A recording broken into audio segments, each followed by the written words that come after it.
शारीरिक शिक्षा शिक्षक सुधाकर विषयी अवसरकालीन संबर्धना सभा पात्रपुर ब्लॉक सामंतियापल्ली स्थित श्री भारत श्रीपति महाविद्यालय शारीरिक शिक्षा शिक्षक सुधाकर विषयी शनिवार निज सरकारी कार्य अवसर नहीं अवसर में महाविद्यालय तरफ एक अवसरकालीन संबर्धना सभा अध्यक्ष डॉक्टर जयप्रकाश पाढ़ी अध्यक्षतार अनुष्ठित हो जाइछि। श्री भारतपति महाविद्यालय जड़े छात्र भाव श्री विषय पाठ पढ़ी परवर्ती मुहूर्त में 1988 मसीह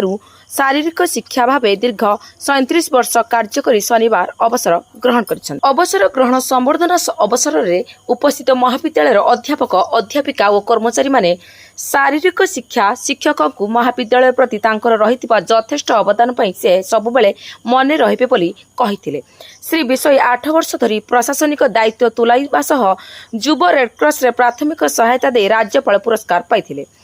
पुष्पगुच्छ सह पट्टवस्त्र और उपहार दे श्री विषय को भव्य संबर्धना दिया जायथिला। आयोजित अवसरकालीन संबर्धना डॉक्टर अशोक कुमार पंडा, सुब्रता पाणिग्राही, तपन कुमार प्रधान, बलराम महापात्र, निरंजन सुआर, के श्रीनिवास राव, गुप्तेश्वर सावत, पूर्णप्रभा त्रिपाठी, फेलू महापात्र, साइमन गहिर, सहदेव प्रधान, सत्यनारायण पति, स्वागतिक प्रधान समेत अन्यान्य कर्मचारी माने उपस्थित थिले।